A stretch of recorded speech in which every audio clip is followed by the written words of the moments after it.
Hello YouTube, and welcome to the vinygee channel, a channel about everything and a channel about nothing.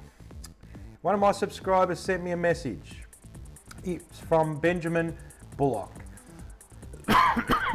Pardon me. I just subbed to your channel and watched a couple of your trucking videos. Hope your footy's getting better, mate. Thank you very much for that. I'm wondering if you'd share how you got into driving trucks. I'm interested in getting into it. There isn't a whole lot of info for Aussie guys getting a start on the internet that I have found so far. Regards. Ben from Newcastle. Okay, so how I got into it, Ben, basically I'd just been retrenched from a job after 20 years and I thought I'd like to drive trucks. Ever since I was a kid, I was drawing trucks, conventionals, cab overs, Kenworths, Macs, even to buying models of trucks and building them, all that sort of stuff. So how I basically got into it, I was in a position, okay, what am I going to do? So I looked for a trucking job and I attained my license first and I went to the heaviest class I possibly could, which at the time was heavy rigid. So I then began looking for a job and I landed a job straight away in a bread shop. So during the night I was delivering bread in a very small truck, basically I think it was a 5 or 6 tonner or something like that, delivering bread all around the city. I know it doesn't sound like the best environment, but you have to start at the bottom with everything in life and work your way up. So I was in my 40s at the time and I did that for quite a few months. And what that job enabled me to do is basically learn the streets of Melbourne. I went everywhere in that truck and it was a good environment to start in for me because it was nighttime driving, no traffic on the road, and like I said, I got to learn the geography of the place. So a couple of months into that job, I wasn't happy with it anymore. I started looking in the paper. Now, it's best to look for a job while you have a job because that automatically switches the question from a viable new employer from, okay, why did you leave that job, to are you prepared to leave that job to come and work for me? Simple. So, and it's all about how you present yourself, your confidence and your honesty in what you have done. No point going to a yard where there's these huge big trucks and the boss says to you, you reckon you're about to handle out to drive that? Yeah, when you really don't have the experience in it, because there's a lot of experience to gain in trucking, a lot. So I then landed a job driving a bigger truck, I think it was an 8 ton or something like that, and that was delivering white goods around Melbourne. So basically people would go to these gas and fuel outlets and buy stoves, heaters, even fridges, bedding and all that sort of stuff. I would then proceed to deliver that all around Melbourne, and from the experience from the first job that I'd learnt all these streets, I was able then to plan a route, which way I'm going to do it to make my day the easiest. Now, having landed that job, I was actually in charge of the whole truck. The owner of the truck went overseas for 4 months and I was driving that truck for 4 months. I had to maintain oil, the engine, the diesel, the running gear, anything was wrong with that truck, take it to the mechanics, get it fixed, all that sort of stuff. So it was in my interest to do that, to keep myself in a job to start with and to keep the truck running so I could do my job. So whilst I had that job, I then began looking in the paper again, and I then landed a job with a major concrete supply company in Melbourne and got into the bigger trucks. I was driving to my limit on my license, which was heavy rigid. I was up in the 22, 24 ton class by then, double axles on the back and all that sort of stuff, pretty heavy stuff. So I stayed there for 5 years, and after 5 years I looked at it and I don't know what came over me, but I just thought the job was getting a bit monotonous. So a friend of mine who was working in the earth moving industry, his boss was looking for a driver, come machine operator and all that sort of stuff. Now I had no experience in mud carting, which was earth moving and carting machinery around on big trailers like you've seen in some of my videos. Now this guy here, that I worked for, we became friends. All I can say, he was very harsh in his ways of teaching, but I learnt a hell of a lot. I learnt how to operate machines, excavators, bobcats, all that sort of stuff, how to tow trailers properly, because when you're driving for a company, you know, there's this thing associated with companies where you have a transport manager, he allocates your work, you have a maintenance manager, oh yeah, okay, the truck needs to go there, they'll just put you in another truck and off you go. That's their responsibility.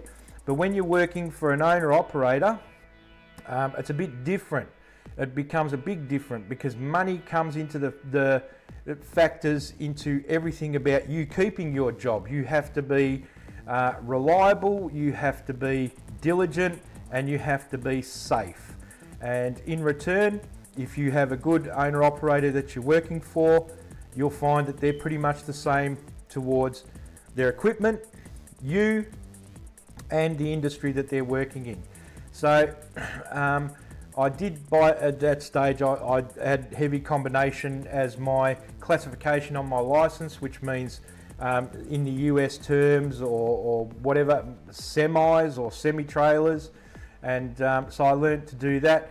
Then I stayed with that guy for 3 years, and I then went into freight and refrigerated units, and I jumped up a class in my license. I went to heavy combination. Now, when I say I attained licenses at different levels, I paid myself for every one of those. I don't know what a heavy combination license is worth now, but it's thousands of dollars. You know, it's a couple of $1,000 to $3,000 to get to that level. So I then went interstate driving and learnt all the ropes of interstate driving, logbooks and all that sort of stuff. There's a lot associated to trucking.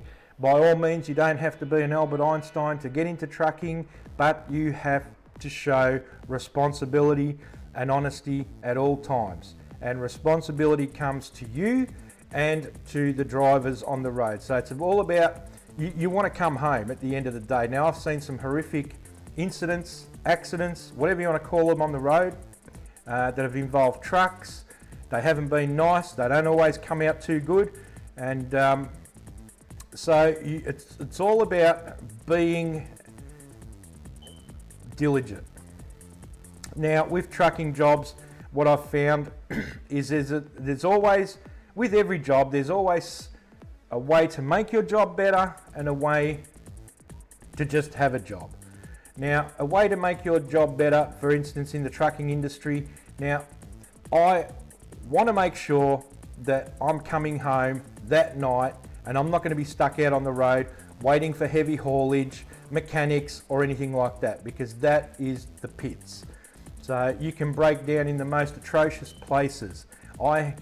Myself, you learn the ropes. You look at an engine. Once you get into trucking, you start looking at trucks and their power plants and all that sort of stuff, how they function. So basic mechanics is, I reckon, a requirement that's probably going to help you in the trucking industry. I've been stuck in the desert up between Broken Hill and Mildura, out back, and I had a choice. I knew how to fix the truck, but I also required my sleep. I was getting tired, so I took the option, bugger it, I'm going to fix it in the morning when I wake up, and because I was just too tired. So I was able to fix it, no one was called out, and I needed to take that break anyway according to my logbook. So that's how I handled that situation. So you need the ability to learn how to handle situations. Now, it's all about being a diligent person in the sense that there is not much money these days if a boss puts you on and you got to drive that truck There's not much money in it for the boss, so it's a very tight profit margin in say Earthmoving. I know that for a fact. Some people, what the plant hire mobs offer you these days, after they take their commission, you might make $200-300 a day. That's the owner of the truck. That's after him paying your wages, insurances, and all that sort of stuff. You don't want to have any accidents, whether they be small or big. That does go against your record, because the insurance companies will want the details of the licensee to driving that truck, and they'll only insure you a certain amount of times. That's as simple as that. So that's how I got into it. I don't know if you get an opportunity where you can jump into one of the bigger trucks straight up and you're going to get given the proper training, then take it. But I myself started at the very bottom in small trucks and worked up to the big trucks. So I hope this helps in some way. If you get into trucking, I'll get rid of a few myths. There's no truck stops where you go to in Australia where there's, you know, like you see in the movies, there's bars and hot girls and all this sort of stuff. No, some of them can be the most despicable places on the planet, filthy and all that sort of stuff. There is no such thing as seeing the country if you do go interstate, because you do see the country, but it's flashing past you at 100 kilometres an hour. There's no stopping. You have destinations, time slots, and everything to adhere to. So I hope this helps. I hope you enjoy it. If you do get into it, stay safe, and remember, like and subscribe to the channel as you have. I hope you enjoy the trucking videos, and see you on the next one.